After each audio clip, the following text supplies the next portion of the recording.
have to make up for lost time here. I'm running a little bit late, but here we go. Welcome to the October meeting of the Santa Barbara County Board of Education. And we'll start with a call to order from Anna, or no, that's roll call. I just called you to order. I'm missing my buddy here. If we could have an introduction from our Spanish interpretation team, who we are so grateful for the work you do. Thank you so much. And today we will promise to speak slower. Thank you. This message will be repeated in English momentarily. Buenas tardes. Ofrecemos interpretación entre inglés y español para aquellos que están aquí en persona y los que nos acompañan a través de Zoom. Si está aquí en persona, visítanos aquí afuera para obtener un auricular. Si está con nosotros a través de Zoom, consulte las instrucciones en el chat. Good afternoon. We'll be providing interpretation between English and Spanish for those in person and those joining us via Zoom. If you're here in person, please come see me out here for a headset. If you're joining us via Zoom, please see the instructions in the chat. Gracias. Thank you. Gracias. Thank you. And now, in the absence of Mr. Porter, Mr. Word will lead us in our Pledge of Allegiance. Ready to begin. I pledge allegiance to the flag of the United States of America and to the republic for which it stands, one nation, under God, indivisible, with liberty and justice for all. Thank you. Okay, now we'll do the roll call. Okay, Mrs. Carty? Here. Mrs. Daney is absent. Mrs. DeWord? Here. Ms. Ehrman? Here. Mrs. Frost? Here. Mr. Howell? Here. And Mr. Porter is absent as of now. Thank you. Okay, I'm not aware of any changes to our agenda today, so we will move right along with the president and board comments. I would like to start with acknowledging that in 2 hours and 20 minutes, there's going to be an announcement up at Allen Hancock College jointly with Cuesta College, where it's a press announcement. Let everyone know that they are applying to the state for permission to offer 4-year degrees in 2 areas, one in education and one in applied science. I can't tell you how strongly I support this work on behalf of Hancock and Cuesta, and I've got my fingers and toes and everything crossed. It's a process. They're just applying now, but the need is so great. The students in our area cannot get into Cal Poly because of class size restrictions. They can't get into UCSB because of class size restrictions, and they really don't have any other options. They need to live at home, and they need to be able to attend college from their home base. So if any of you are so inclined, it's not a political statement, it's just to show support for this effort on behalf of Hancock and Cuesta. I know it would be greatly appreciated by the future students in our area. All right, any other board member comments? Michelle? Yes, thank you. Okay, first this morning I attended the Santa Barbara County School Boards Association meeting, and we discussed about bringing more school board members to these meetings and with different ways, and one with guest speakers and professional development for new and long-standing school board members. Also, we talked about the shortage of the LEA workforce and workforce housing projects in the works in some parts of the county. And last week, I attended a session of professional learning series hosted by SBCEO on the reading brain in a digital world for pre-K through 12 district and special ed administrators, tutors, reading specialists, and MTSS coordinators. The guest speaker was Dr. Marianne Wolf, the director of the newly created Center for Dyslexia, Diverse Learners, and Social Justice at the UCLA Graduate School of Education. The also number 3, I attended the first 5 results fair, the second annual with Dr. Salcido in Buellton. It was great to see the regional impact and the resources that are provided through First 5. And on CCBE business, I attended the CCBE conference in Monterey with Dr. Salcido and attended the board of directors meeting. We discussed the legislative priorities for year 2024. Overwhelmingly, we prioritized is talking with our lawmakers and connecting with our state assembly and our state Senate representatives and their staff, and keeping them informed about the role of the county office and whom we serve. If we take care of it this year, we think that it'll be very advantageous for the future years. The Legislative Action Committee presented 3 priorities this year for county boards. And I won't name, not all 3, but the number one is playground funding. That's going to be our ask for the legislature. Playground funding for special education and school sites and access to play equipment, which is a growing need for kids of moderate and severe disabilities. So we'll see how that goes. Also, we have monthly meetings with the executive committee members of CCBE and the California County Superintendents. We also share legislative priorities. Members of both executive committees, this is the first time ever, will be presenting at the CSBA conference in San Francisco on Thursday, November 30th at 3:30. The target audience are school board members, school district board members, and we want to inform and educate. We know that district administration understands what we do, but a lot of times the school board members do not understand what we do. And so this is a great opportunity to introduce what county offices do together jointly. The CSBA conference is November 30th through December 2nd. There's still time to sign up. As a member of the CCB Executive Committee, I have the opportunity to review and select the county office program for the Apple for Excellence Award this year. And there are 8 county offices of education that submitted applications, and all of them are very diverse and unique, and it makes the decision very difficult. Last but not least, as a reminder, Sherry Ray and Moni Witt have scheduled events for their Dyslexia Center in celebration of the Dyslexia Awareness Month. Their center is in Santa Barbara, and if you'd like to go to any of the events, she welcomes you to come. And I think there's one tonight and there's one on Saturday. And there's an article in Jerry Roberts did an article in his newsletter this year about dyslexia, and Jerry is the author of it also.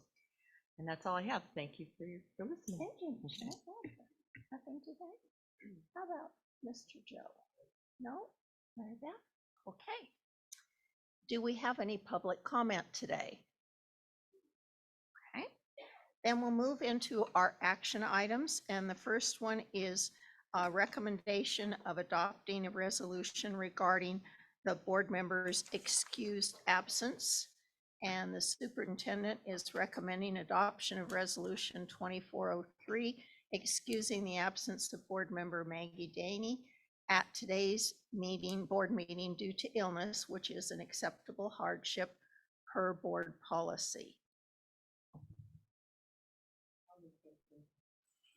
Mary Beth moves. Do I have a second? Second.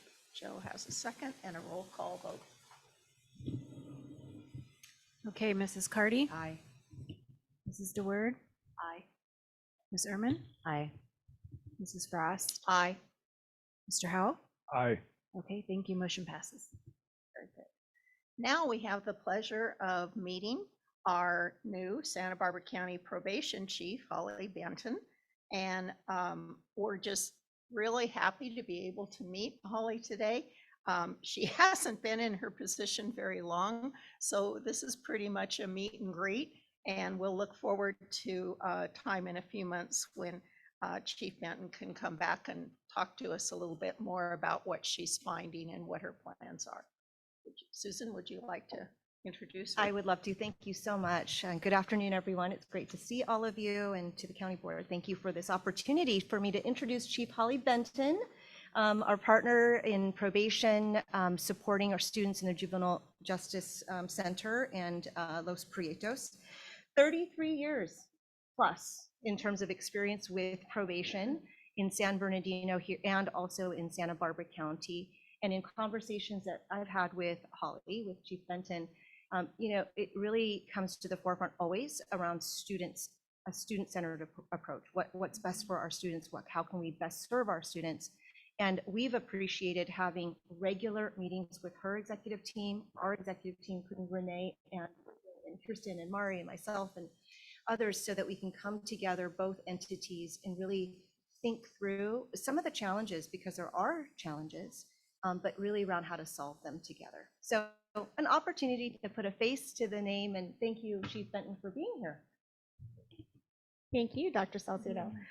Board members, it's my pleasure to be here today to say hello to you and put a face to the name. I've had, as Susan said, a 33+ year career in probation in 2 different counties. And it has been my privilege to have worked many times with our school personnel in both of those counties. And I know how complex and difficult their jobs can be. But one of the things I love about our partnership with our county schools folks is that they are youth focused. And the initiatives that we're trying to put in place, which are youth-led, adult-guided, they are in support of. We've had some definite challenges in regulation change, population change in our juvenile facilities, and our school staff has stuck through it with us through that, at all times, through that incredible wave of change that has come and is still coming. We're not done yet. There are more regulations to come in the next few years. So I appreciate the partnership with county schools, with Dr. Salcino, with Director Wheeler and her team, and we look forward to the positive change we will be making. Thank you. Nice to meet you.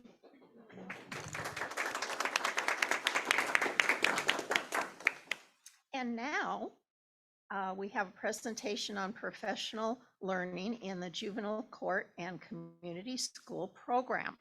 And we're going to have Lauren Arenguren.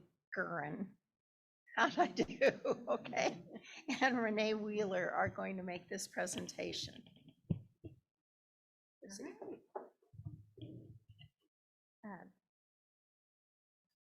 we go. All right, so good afternoon, and thank you for allowing us the opportunity to share with you our plan for moving forward with mathematics learning and teaching in JCCS.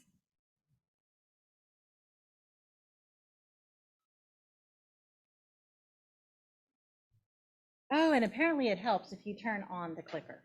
All right, let's try that again.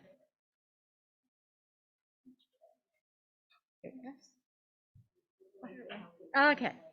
All right, so today Lauren and I are going to share with you why JCCS has invested the last 3 years of ongoing professional learning in mathematics, and we'll give you a small taste of how Lauren has renewed our love for math, and then we'll share the impact this has had in the classroom and how it connects to our vision and mission statements, and then we'll wrap it all up. All right, so we'll start with our why. And when we've done our LCAP and we've analyzed our data, we have identified an area of need is in math. And our data shows us there's several contributing factors to our low math test scores. And first, our data demonstrates that 89% of our students come to JCCS deficient in math credit, specifically algebra credit.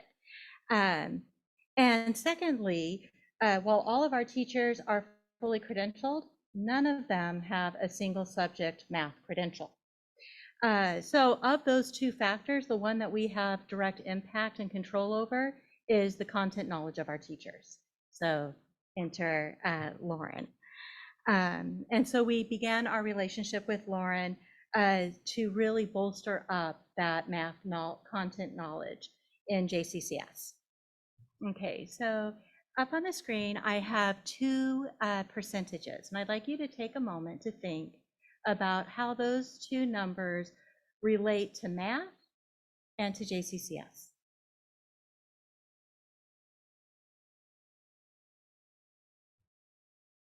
So how many of you guessed that 100% of our students come from families who are considered socioeconomic disadvantaged? And then 88% of our students score 1 on a 1 to 4 scale on the math SBAC. So that is, in a nutshell, why we decided to embark on this journey. And I'm going to turn it over to Lauren. And as was said earlier, I'm Lauren Arangaran, and I am the Director of Equitable Learning Systems in our Curriculum and Instruction Division. And I've been working with Renee and the team at JCCS on math, and we are here to tell you a little bit about that story today. And we thought that the way that we would get into that story is by actually doing a little bit of math. And so I'm going to ask everybody, everyone should have a piece of paper, and everybody can do this, okay? And so what I'm going to do before we get started is I'm going to ask you to just look at this piece of paper, right? And can you think how many folds are in it right now? Okay, how many folds are in that piece of paper that you have, right? And how many sections are there in this piece of paper? Okay, so how many folds? 0. And how many sections? 1. Okay, and so now what we're going to do is we're going to go ahead and we're going to fold. Okay, we're going to make 1 fold. Okay, and I'm going to open it up. Right? How many folds? 1. How many sections? 2, right? Okay, we're going to do it again. Okay.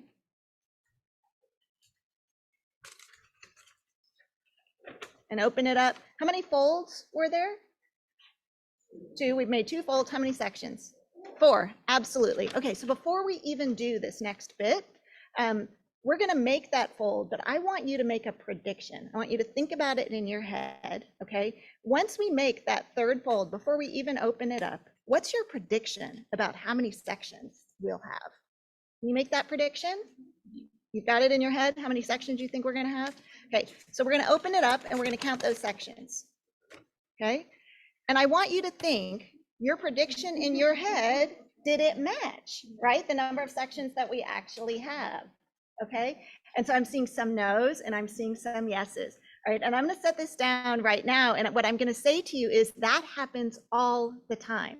It happens with our students, it happens with our teachers, it happens with families and parents. Whenever we do this activity, we have an expectation that we know what is going to happen, that we're able to make a good prediction, but we don't always necessarily know what that is. Okay. But you can see how everybody in the room was able to engage in that part of this physical hands-on activity, right?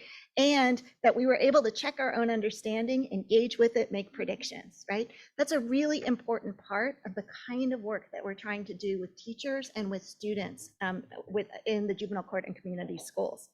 And I'm going to show you, hang on.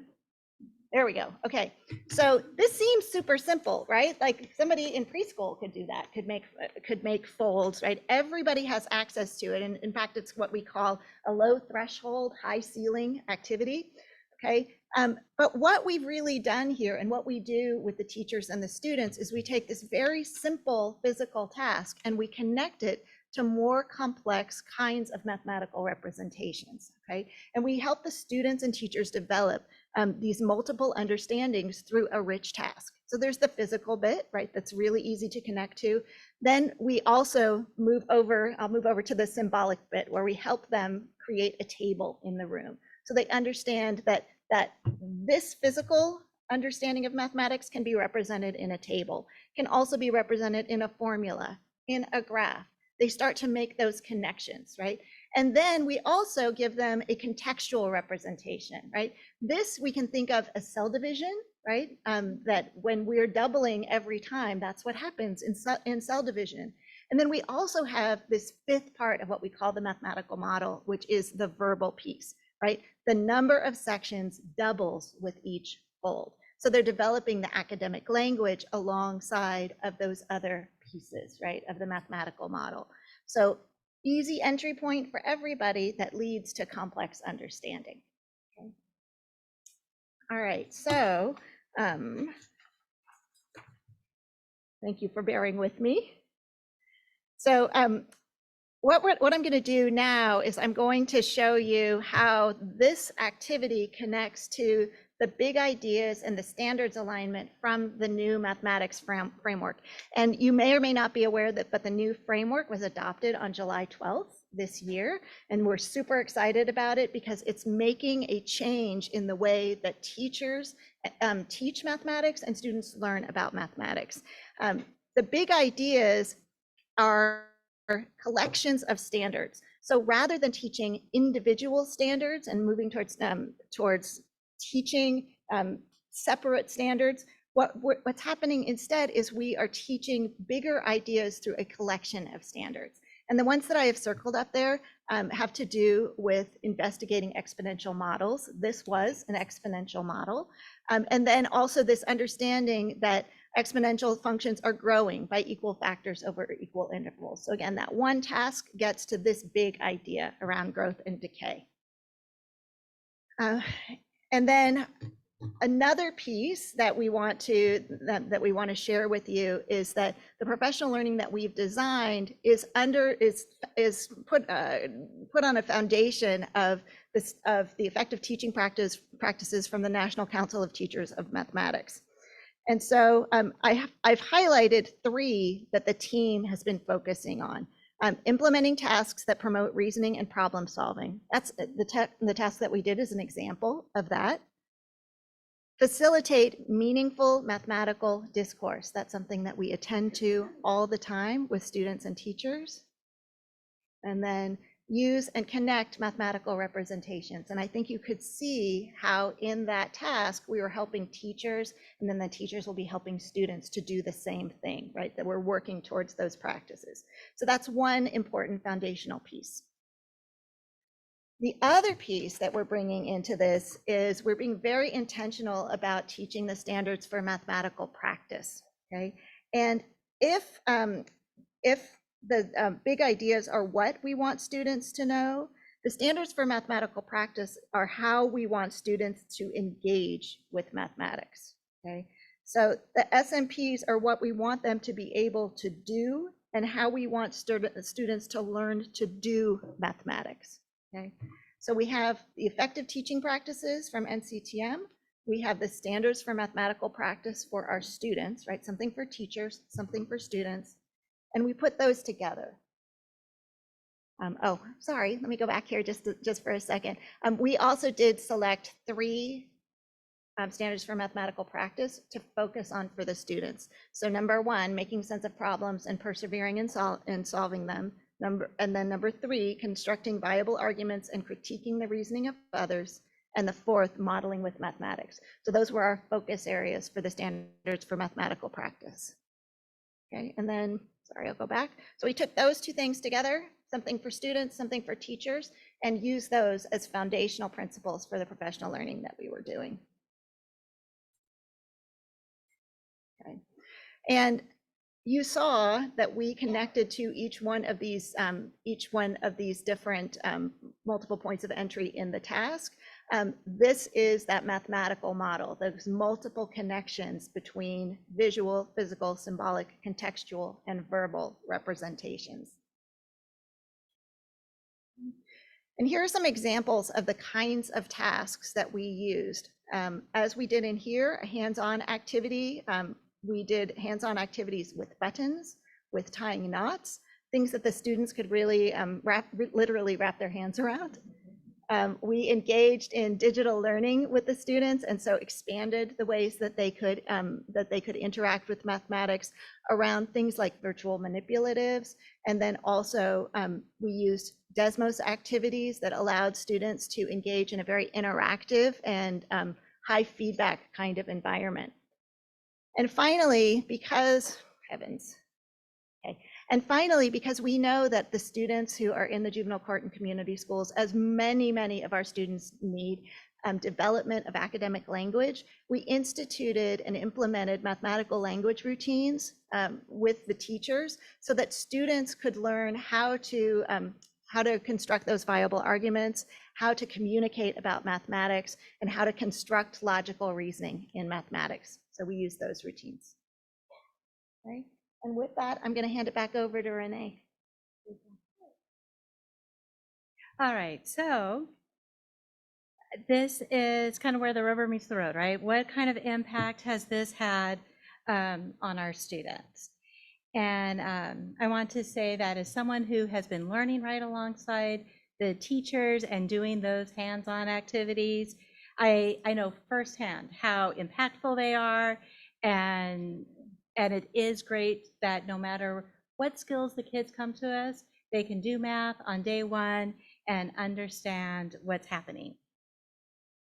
All right, so first, the impact. This is what the data is showing us. When we embarked on this, and our baseline data for the LPAC was in 2018, 2019, and 0% of our students were scoring nearing standard or at standard. And then in 21, 22, our SBAC scores, we showed a considerable growth. 22% of our students were now at least approaching that standard and impact. So we know we're on the right track. And then additionally, 63.6% of our long-term students, so those students who have been enrolled with us for at least one semester, had a 63.6% growth in math. And of those students, 42.8% increased at least a grade level. So that is very exciting. And what the teachers are telling us is that the one-on-one coaching that they received from Lauren was incredibly valuable, and that they immediately saw an increase in student engagement in our classrooms, and that they really appreciated those tactile, hands-on learning activities. And then for me, as a former classroom teacher, the fact that they were able to go to an in-service and the very next day put that into practice in the classroom is just huge. All right, so Lauren shared with us some of the activities that she was learning, and so I went around and took pictures. They do say a picture is worth 1,000 words. So I have pictures of the mathematical representation language up on the classroom walls for that print-rich learning environment. We have a worksheet for one of those rich tasks that they did when they recorded their answers. We have the tabular representation from the activity that we engaged in earlier. And then there's the students with the digital tools.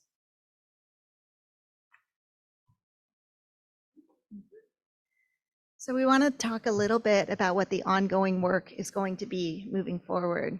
So for this next school year, we will be working as a team on professional learning and also continuing with individual coaching. What's changing this year, though, is that we have different goals that we're working on. The team actually worked together to co-create the goals for this year based on what their needs were and what they felt the needs of their students were.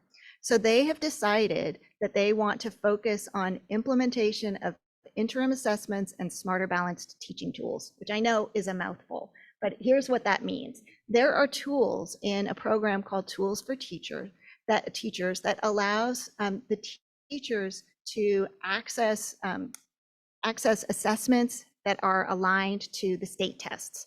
And that helps the students to make, or helps the teachers to assure that students are getting access to the standards and that they understand what is going to be asked of the students in the state testing. That's one of their goals, right? That they're going to implement these tools, these new tools. And then the other area that they really want to focus on is to explore new curricular materials. Because one of the challenges that they've had is that they're trying to implement these new strategies. They're trying to implement these new strategies, but they found that they need additional resources. We're using a lot of supplementary resources, and we want to investigate for them what are the curricular materials that are really going to support these shifts that they are intentionally making in their teaching. So those are their two goals. for this year, right? And I will pass it back to Renee. Although at this point, Lauren knows everyone up on screen probably just as well as I do. So to start, on the upper left-hand corner is Eddie Torres, who is now at Dos Pretas. And then diagonal from him in the bottom right is Mark Lufkins, who's at Los Robles. And then we have Trish above that on the upper right-hand corner, who is at Fitzgerald. And then we have expanded this year. We have additional teachers at Fitzgerald. So she's going to hand the reins over to Jonathan Reyes, who is at Fitzgerald. And then there's me. Okay.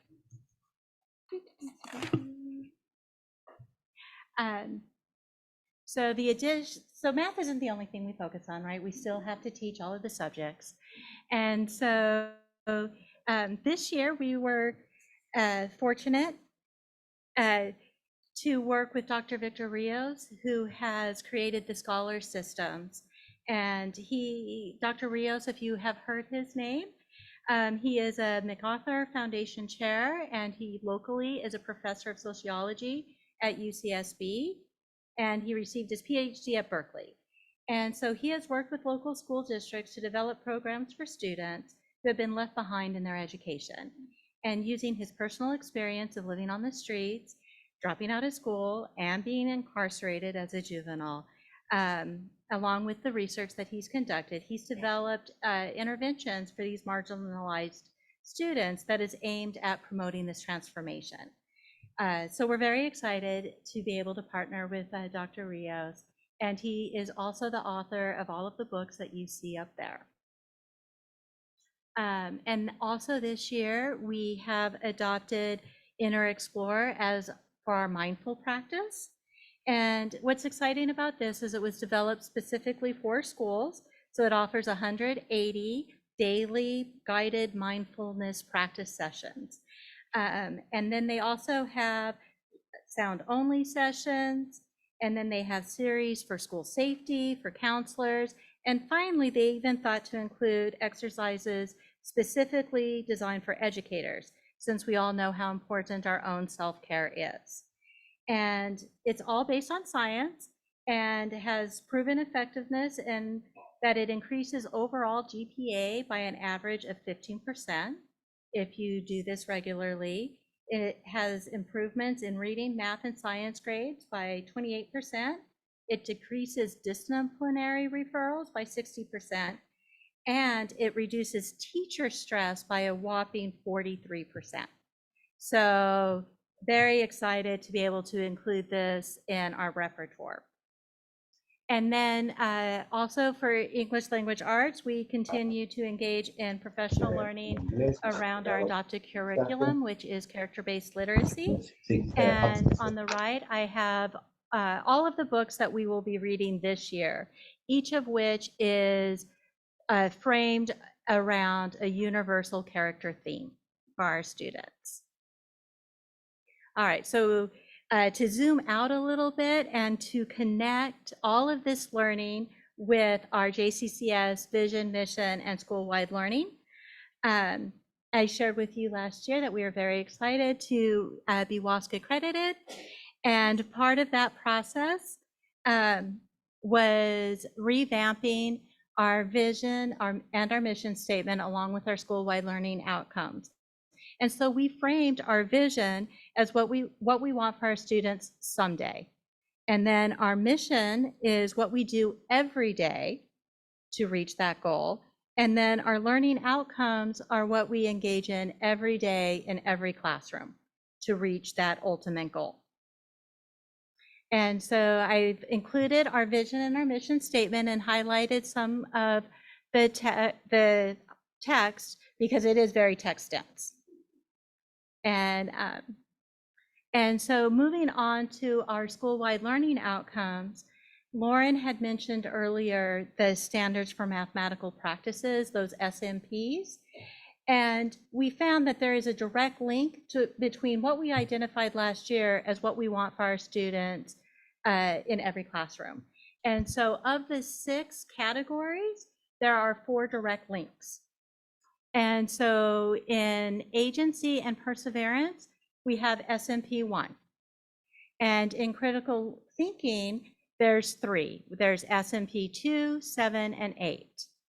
For effective communication, 2 more of the standards in 3 and 6. And then for 21st century readiness, 2 additional standards in SMP 4 and SMP 5. So you can see what we are engaging in with our professional learning directly impacts what we do every day in every classroom so that our students can realize the vision that we have for them to achieve someday. So thank you.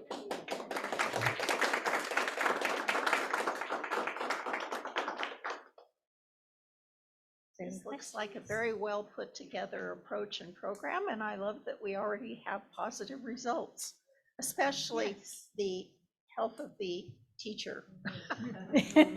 Kind of pivotal on that. Any comments? Joe? It was great. Excuse me, great presentation.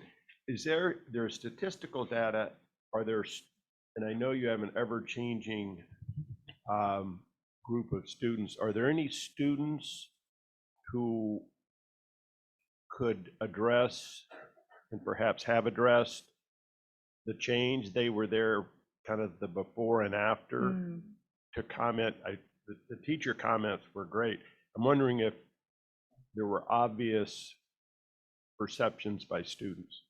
I would say the overall engagement, and like there's this one activity, stacking cups, where they do very close to what we did with the paper folding, where they make the predictions and they chart it, and they're like, oh, can we do that cup thing again? So off the top of my head, that's the one that comes to mind. But I think the evidence is in their engagement and they're sticking to it, because kids forever and ever have said, yeah, but when am I going to use this in my real life? And these are very practical things, and they know that they're going to use them.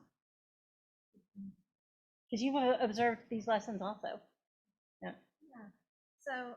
So I think that I will second, elevate what Renee has said. One of the things that I've noticed is, there are many students who are in the juvenile court and community schools who are students with disabilities. And I've noticed that because they're engaging in these low floor, high ceiling activities, that students with disabilities can engage in math that is at high school level, right?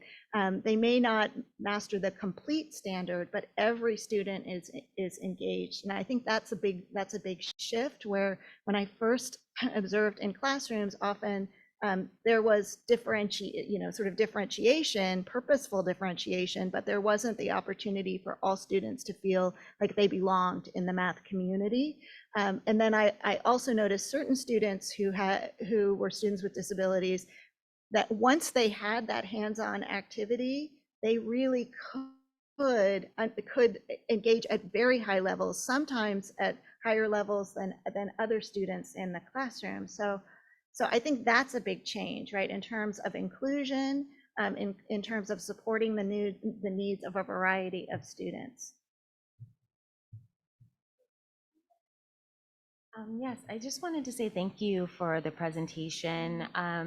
I shared with Judy when I knew that we were going to be interactive. I was like, oh, great, a math and an activity. My hands are already sweating. So, but you can imagine if, I'm feeling like this, how the students feel. And so just making it the different elements and components and how you integrate them all together, and then having it comprehensive and wrap around with the curriculum by Dr. Victor Rios is an excellent choice. I'm so happy to hear that you're having that in the curriculum with teaching the students, and then also the wellness. I know that's something I had wondered about. So, and it was great to have those numbers associated with how the wellness will impact not only the students and the educators. So I just wanted to say kudos. And I did have just a quick question about the language accessibility aspect of it and how you're incorporating that into the program. Right. So, so the mathematical language routines are the way in which we are making it accessible for students of all different linguistic backgrounds, and also for our English learners. It provides scaffolding and support that is that allows them to enter into the conversation. So, for example, one of the mathematical language routines that we work on is something called "Which One Doesn't Belong," right? Which is visual, and I wish I had a visual here for you right now, but I don't know, how many of us watched Sesame Street as a kid? That was me, right? Okay, and so there used to be the one of these things is not like the other, right? Which was very much about separation, separating out. A which one doesn't belong task is similar to that visually, but all of the visual choices have different reasons that they do belong and don't belong. And so it's an opportunity for a student to share whatever language they have. It could be the shape of a picture that they see. It could be the color of a picture they see. It could be the kind of graph that they see in this "Which One Doesn't Belong" activity. So there are those entry points for all students. It validates the mathematical thinking of all students. And then also helps them to learn from the academic language that's being used by their peers and by their teachers around one of those, well, in one of those mathematical language routines. I just wanted to echo Ms. Ehrman's comments and thank you. I am especially glad to see that you're using these multiple modalities, because I think for many of us, math was just a different language. We didn't speak it. But having the hands-on experiential manipulatives and then tying it to the visual and symbolic contextual, and then providing the language that goes with it feels just like the right package. And there's an entry point for kind of anybody in that. And I really like lifting up the notion of perseverance. And I've heard that used. It's a skill, it's a muscle that in STEAM technology, every single recently did a panel on this. Every single one of the educators on that panel pointed to the importance of perseverance, try and try again, in every single discipline within STEAM. So this is good work, and I love the uptick in stats. Thank you. A couple questions. What is the student ratio in these math classes? Is it are these all groups of students because just are learning in a together learning, or is this one-on-one? So one of the challenges in court schools is that for safety and security reasons, probation has grouped them to how they're safe. And so those are our school groups as well. And so we have them all mixed in together, which is why this approach with the low entry and the high ceiling is so impactful, because we are not able to group them by ability level like you would think of at a more traditional high school. And then second, just to get an idea about these assessments and where they come from. And I don't know what these tests look like. I've never seen one. So is there basic addition and subtraction and multiplication that they are deficient in by the time they come to you? Do they know their multiplication tables? Do they know basic addition? Do they know how to count money? Like that's what we learned. And it varies, of course. I, from my own personal experience, believe that use it or lose it is directly related to math. If you don't use it all the time, you forget all of those little intricacies and formulas. And so our students do come to us with a lot of holes and gaps in their education. And so that's why we have to have a couple of different approaches. So we do have intervention that we provide. So we assess them when they enter, when they come in, and then it's very targeted at exactly what they need. And we use Let's Go Learn for the assessment and for the targeted intervention, so that when the teacher's teaching their math class, they can get to that standards-based lesson, math, high school math standard that they need to know. And then Let's Go Learn can work on filling in those gaps because they are individual. Of course. I just want to say, because Renee is certainly right, that the students have areas that are gaps for them, right, holes for them, but we all do in math. And everybody in this room, we have some things that we don't know about math. But one of the things that has really struck me working in the juvenile court and community schools is what the funds of knowledge are that the students actually do come with, the assets that they come with into that program, that sometimes we think students who are in a particular environment don't have assets to bring to learning, but they do. And I'll give you a quick example. We did as part of the CTE program, some of the work that we did this last year was around like weighing and measuring and making mixes, right? And the students who had some familiarity, right, from their lives with making mixtures of different things, they were able to, using something called a Punnett square, which is often used in agriculture and farming for combining different kinds of grain or different kinds of seed. They were able to engage in that kind of task of using this Punnett square, which also represents like systems of equations. And they did that very easily and engaged in it, and so they brought the knowledge from their own culture, their own environment to math. And once we gave them something that was familiar to them, they could just progress right away. So I think that's been an opportunity as well to really see what the assets are that students have that they bring to the classroom and opening those doors for them. Very well said. I just want to thank you for that perspective, because just thinking of it as the asset base and the assets that these youth already bring to the table. A lot of times when we're looking at youth from socioeconomic disadvantaged places, we're only looking at the deficit. And even how you mentioned that with students that have disabilities with these modalities, they're actually able to advance. And so really just showing that it's just a difference of circumstances, and when you change your perspective, there's so much to there's so much wealth in that. So thank you for bringing that perspective to the conversation.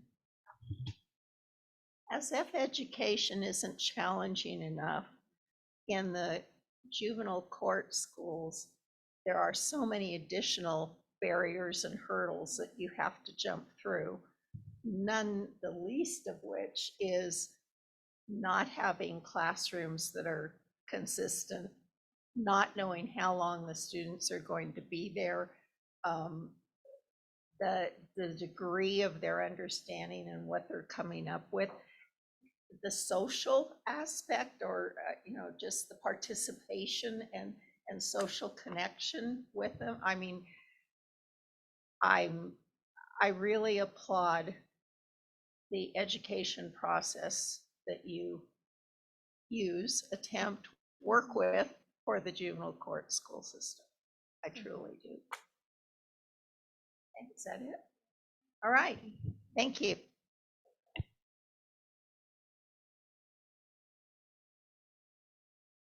Dr. Salcido, would you like to give your report?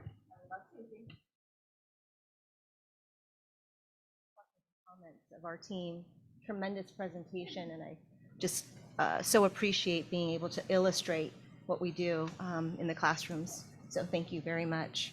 All right, so I have a superintendent's report for you. Let me pause, see if there's any questions first, and then I'll elaborate on just a few items. Anything or a question or comment that you might have?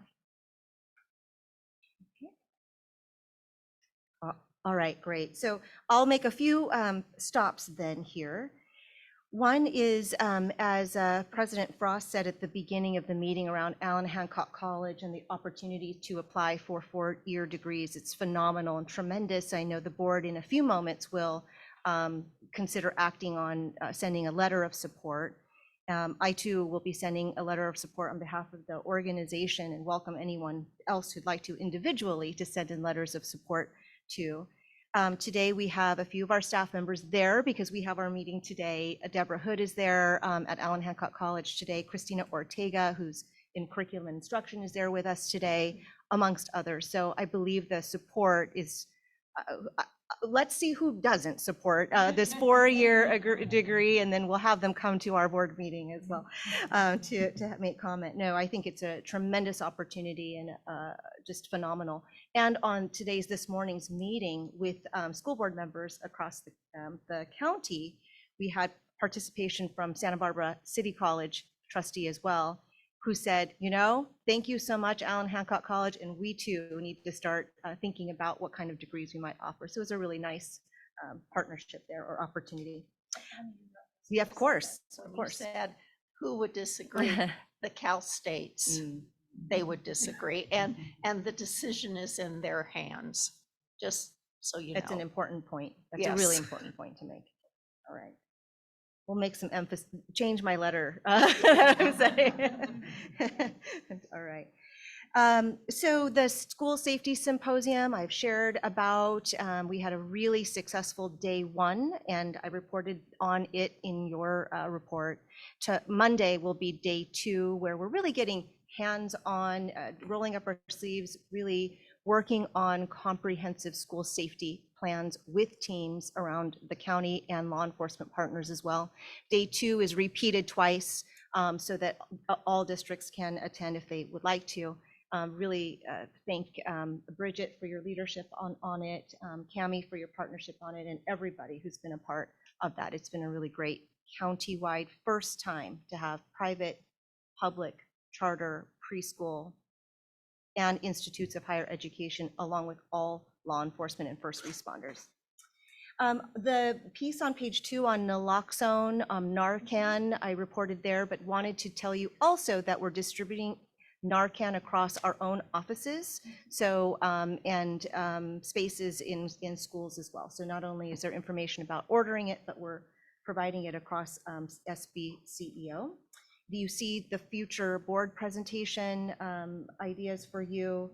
We have Louis Servin coming from the Workforce Development Organization Board.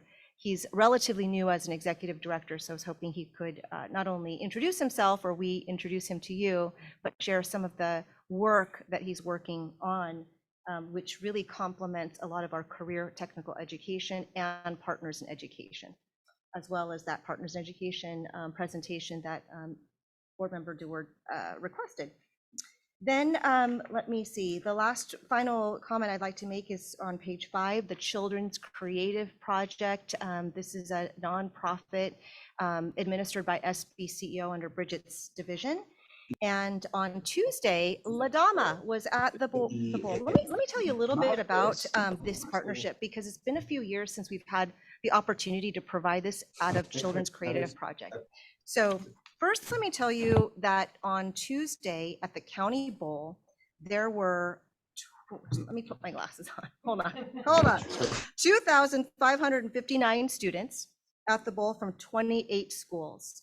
And I know that we all know where the Santa Barbara Bowl is, and you might wonder, gosh, which schools participated? Well, here's how the partnership works. The Children's Creative Project, when you have EMOD and RE and all the fundraisers and things like that, they're paying for the buses for students across the county.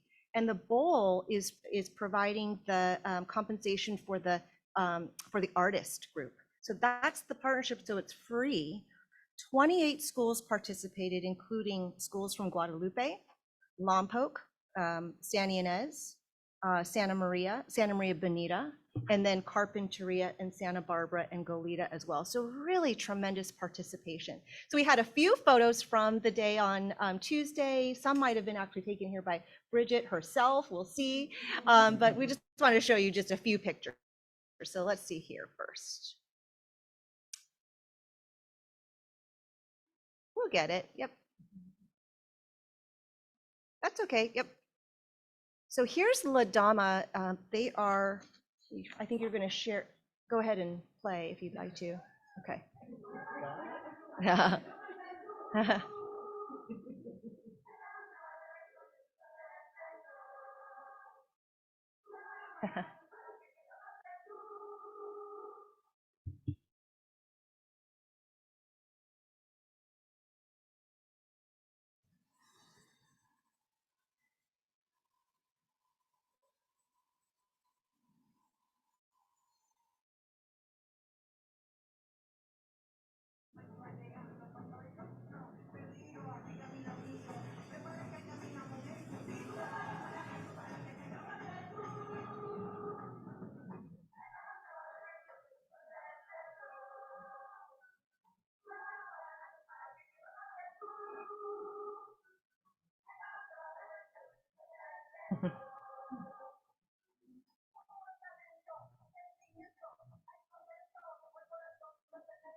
Ah, thank you. Thanks to the comms department for putting that together and Children's Creative Project for putting it on with the bowl. It's phenomenal. And we maxed out the seats that we had. So if we had more seats next year, we could even bring in more students. So when we talk about, arts for students in schools throughout Santa Barbara County, that is what we mean to have over 2,000 students come to the bowl. Tremendous. So that's my report. Thank you.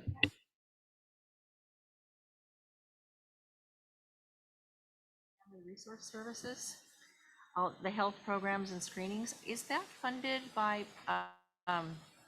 nonprofits, or is that funded by a grant or grants that the county office sources? They typically are funded through funders will donate and contribute for this, but there are also grants as well, some big statewide grants that they actually came to seek us to deliver those services. So it's typically a combination. And this, the promotorics, is that under our umbrella as well? Correct. Under the nonprofit of Children and Family Resource Services. Oh. Yes. Thank you. Thank you. I think these educational partnerships with other parts of our society, you want to go that way, are very important, and they strengthen everything by having us all working together towards a common goal and not leaving it all to one group to do. So I applaud the partnerships for sure. Okay, moving on to the consent agenda. Nothing new here. The minutes, the registration of credentials, donations, and surplus. Do I have a motion to accept? Motion. Michelle? Second. Mary Beth. Any discussion? Hearing none, I'll call for the vote. All those in favor? Aye. Opposed? Motion passes. And now for our action items. The first of which is that letter that I can't wait to sign. There it is. It's coming. There it is. To Dr. Walters, to support the Applied Professional Studies Baccalaureate degree program and the Bachelor of Arts in Education degree programs at Hancock College and Cuesta College. Do we have a motion to approve So move. and a second? I'll second. And discussion? Hearing none, I'll call for a vote. All those in favor? Aye. Opposed? Motion passes. Yay. Now we have a resolution, which is the adoption proclaiming Red Ribbon Week, October 23rd through the 31st in Santa Barbara County. Do I hear a motion? I'll move. I'll second. In a second. Any discussion? All those, I will call for the vote. All those in favor? Aye. Aye. Aye. Opposed? Oh, I'm sorry. Roll call. It's fine. Do it quickly if you want. Mrs. Cardy? Mr. Word? Aye. Ms. Ehrman? Aye. Mrs. Frost? Aye. Mr. Howell? Aye. Thank you. And I really don't want to put any of the staff on the spot, so please keep in mind that I know I'm doing this in spite of that. In regards to the GAN resolution, you know who I'm looking at. I could use some help. Can you briefly describe, if that's possible, what its purpose is? You're passing the buck. We'll tap Nicole then. Nicole, would you care to, and we realize this is unprepared and Well, show mercy.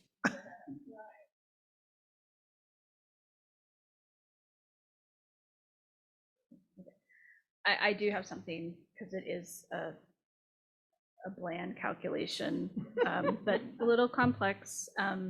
So we do this every year. It's required as a result of the voter-approved Prop 4 that passed in '79. I'm doing it for a long time. And it was passed as a result of looking at growth in government spending. So essentially, it's intended to constrain growth in state and local government spending. It looks at year-over-year growth in expenditures.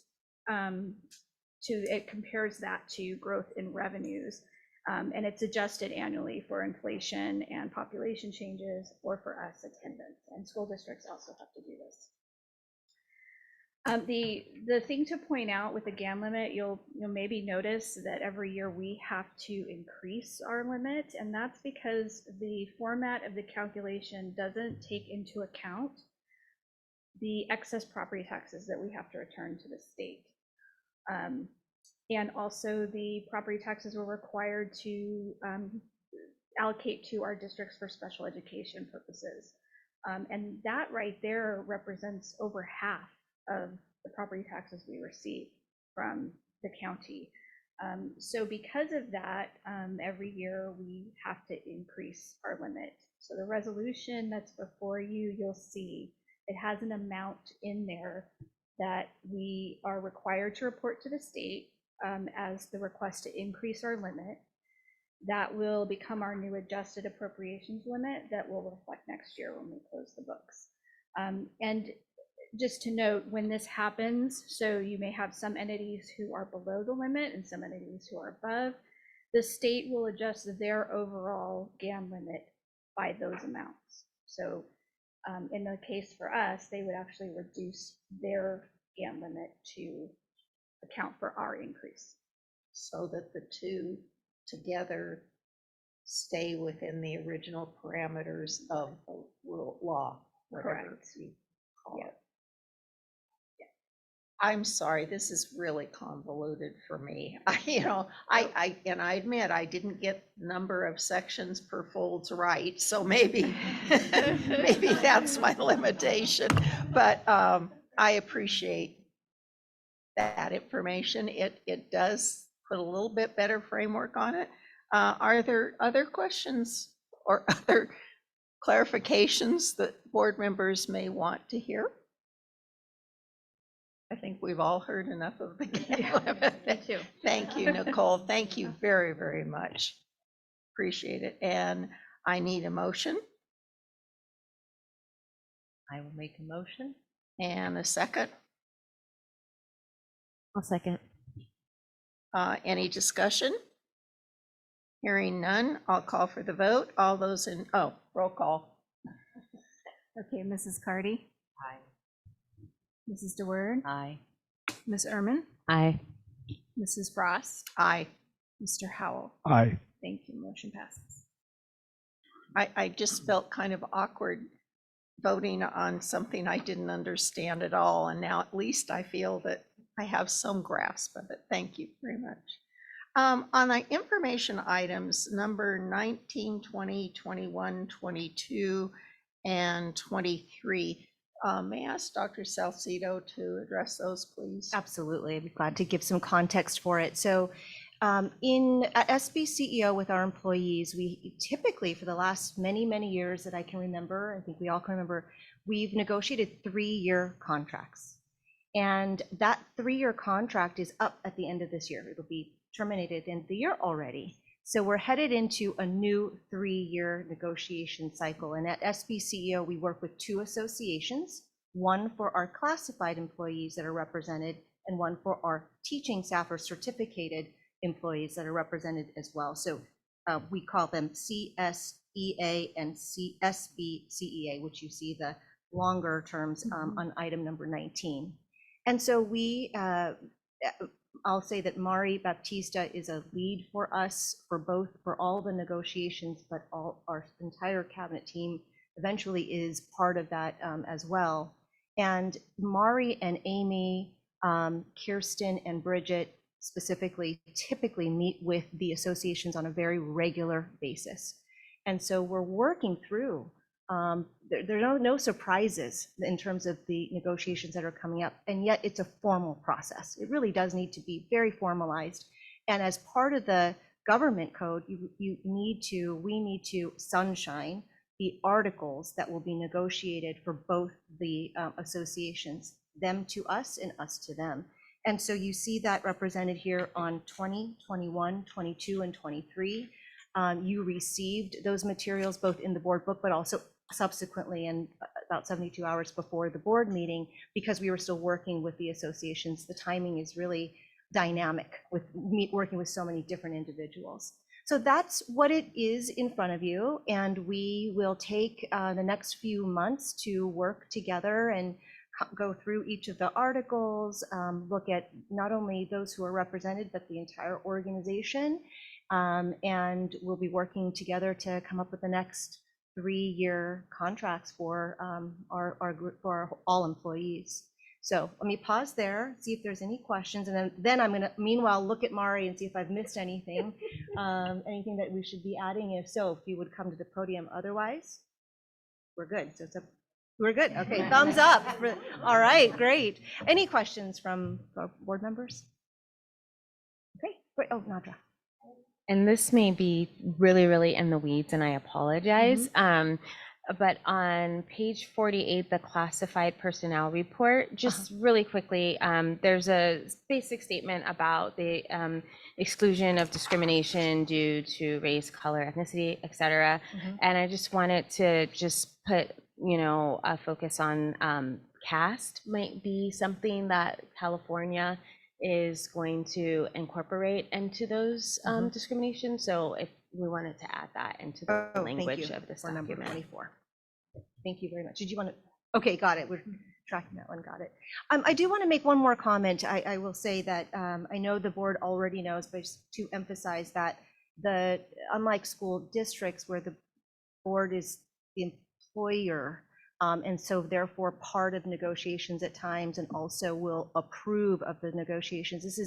It's separate. We do this separately with our teams and with our employees, but the way in which, one, we want to keep you informed of how those are going, certainly how they've ended, but there is an impact to salary typically. And so although you're not approving the salaries ultimately or all the articles ultimately, it does impact our budget. And so I think it's really important for us to keep you in the loop, keep you informed of what's happening, keep you informed of the whys even. So I look forward to coming back and reporting how all of this resulted. And I know that the budget committee as well as the full board will understand the impact of any of the negotiations coming forward. So thank you. Thank you, Dr. Salcido. I, for one, am very happy that you'll handle the negotiations and that we as board members don't have to be involved with that part of the process, and trust that you will report to us the information that we do need to have in regards to the budget. Okay, any questions, comments on the personnel report, Williams Uniform Complaints quarterly report, or I am going to comment on the correspondence, but maybe through 25, nothing? Okay, I want to celebrate the good news in number 26 that we have letters from the Department of Education confirming the approval of the Santa Barbara County LCAP and also the budget. So job well done, good news. That's wrap it up. It's very good. Okay, any comments on future agenda items? I have one, and it's not on any specific timeline schedule, but I had mentioned this to Dr. Salcido that I was at a school district meeting in Santa Maria, and one of the items for the board was their facilities master plan. And I want to be fair to, where is she? Mary Beth, that she has time in the saddle to, this is a big organization with a lot of different locations, and to get a handle on that. And when it is appropriate, I would very much like to see a facilities plan for the county schools. I'd like to ask at some point down the line for a report from Lompoc Unified, a couple of things. One, their affiliation with the Dangerman Preserve and Nature Conservancy has put together an environmental education program. And full disclosure, our foundation supports that. But also Cliff Lambert and his teen center in Lompoc, there's apparently an expansion of that, but he modeled this group on the PEAK program, and it's called Si Se Puede, and it's an augmentation of a school year. And I'd like to see how those things are going. And it could be together or separate, or even just a note in the report. Thank you. Thank you. Thank you to you both. Okay, then we're on to item 28. I'm waiting. Thank you. I will second. Thank you very much. Any discussion? Hearing none. All those in favor? Aye. Aye. Opposed? We be adjourned.